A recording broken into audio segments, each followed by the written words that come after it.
James Hutton for Pro Boxing Fans. Delighted to be joined with Adam Smith. Adam, how did you enjoy tonight's show? Yeah, it was good action. We love coming to the York Hall.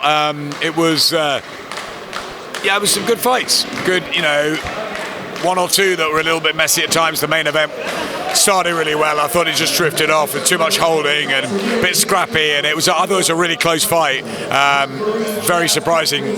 One of the cards had it by 6 to Riakporhe. I thought it was, flip of a coin. I can feel for Jack Massey actually a little bit. He had obviously the knockdown. Looking back on the replay, was it a legitimate one? It was one of those. Should Riakporhe have had a point off for holding? But that said, Riakporhe showed a lot of power at times. They both were a bit novice-y, but they got through it. And Richards had a great year, and he got the British title, and he can go on from here. But Jack Massey will come again.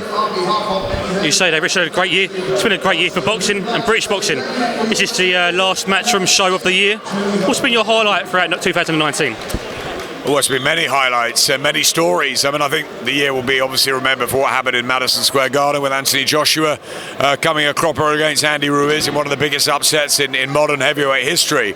But then again, for the way he went about and got it right, and tactically boxed beautifully in Saudi Arabia. So, AJ will hog a lot of headlines. I think Tyson Fury's had, a great year, and it's. The heavyweight division's been buoyant. Deontay Wilder, a couple of fantastic knockouts against Dominic Breazeale and obviously Luis Ortiz when he was losing almost every round, which sets Fury Wilder up beautifully for February. AJ will be back in the spring, so the heavyweight division buoyant. Dillian White's had a tough time, but he's been in some great fights too. So 2020, big year ahead for the heavyweight division. Don't forget Joe Joyce. Daniel Dubois has had a wonderful year, being voted Young Boxer of the Year by the British writers, of which I'm on the committee, and I voted for Daniel. I thought he's had a fantastic breakthrough year. I know he's fighting again this weekend, so he's been great. Then you look at the likes of Josh Warrington, Josh Taylor against Regis Prograis, my fight of the year.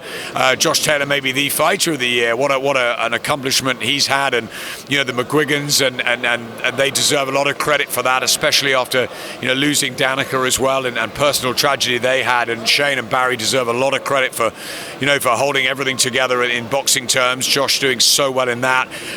Loved the Donaire Inoue fight. Loved Spence Porter. Canelo, saw him against Danny Jacobs on Sky, and again against Kovalev. What a year he's had.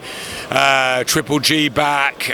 Vasily Lomachenko coming to London. Katie Taylor unifying the lightweight division, becoming a two-weight champion. Terry Harper coming through. Savannah Marshall on the cusp maybe of a world title shot. Women's boxing buoyant. The likes of Boazzi and Kelly and Yard had a great year. It's just been fantastic. And I think also the grassroots, I think we learned a lot from KSI Logan Paul. The hardcore were against it.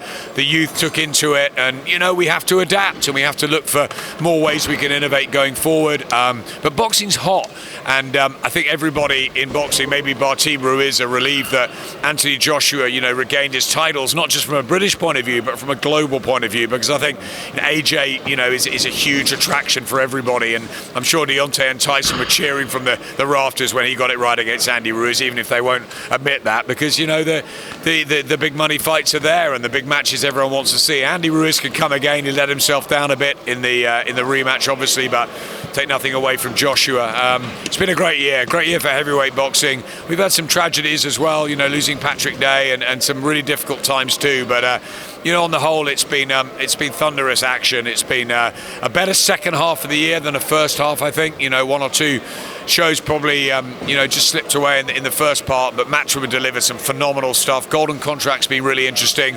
There's been some great competition on the other side with BT and Frank Warren. So yeah, it's been a good year for boxing. Great year. Absolutely. Just wanted to touch on a little bit. You mentioned KSI and Logan Paul. I see rumours of Jake Paul and Anthony Gibb looking to get on the Miami show. Any truth in the rumours at all? Can you reveal? Well, I think it's going to happen. There's going to be another YouTube fight. That's the one to make. Gibb was working with us in LA. He's a character. He kept going around going 7-figure Gibber, so I'm not sure he's going to get that sort of money, but maybe they'll work out something. Jake Paul's another character. I mean, I actually, as much as a sort of hardcore fight fan as I am, and you wonder doing the YouTube stuff and the levels, but it was a level and they were well matched, and ultimately, we've commentated on a lot of charity shows and white collar shows, and whether it's a southern area title or a world title, if it's a good match, which that was, it actually probably stole the night in many ways. What I loved about that was working with the YouTubers. They were great fun to be around, Joe Weller and Ethan Payne and Gibb, and it was great. It was a refreshing thing. It appealed to a whole new audience, and that's what we've got to do with boxing. Women's boxing's flying. If the under 25s are hooked on YouTube at the moment, then we've got to deliver for that. So yeah, I think it probably will happen, Gibb and Jake Paul, whether it's in January or another date, and I'm sure there'll be another one down the line. I'm sure we'll see KSI again or something.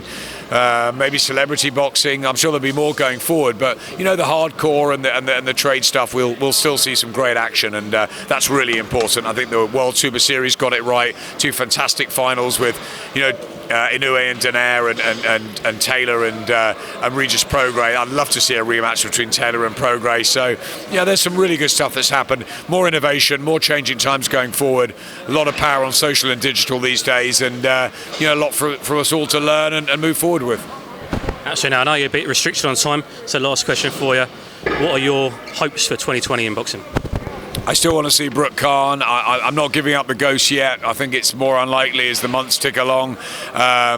Fury Wilder, I want to make sure that actually happens. It's a great fight. I want to see Joshua fight Pulev, Usyk, maybe the winner of Wilder Fury, if that can be made. I'd like to see something like a Dubois Joyce fight at heavyweight. I'd like to see Katie Taylor fight Amanda Serrano, Cecilia Brackers. What fights they would be. Terry Harper go for a world title. Savannah Marshall go for a world title. I'd love to see Conor Benn in with Josh Kelly, Joshua Boazzi, maybe even close towards a world title fight. I think Lawrence Okoli's going to get a shot. There's going to be some great stuff. Josh Warrington, what a year he's had, and I'd love to see him go on from strength to strength. He's a great guy. He's done fantastically well. There's so much out there. There's too much to list, and not all of it will happen, but some of it will.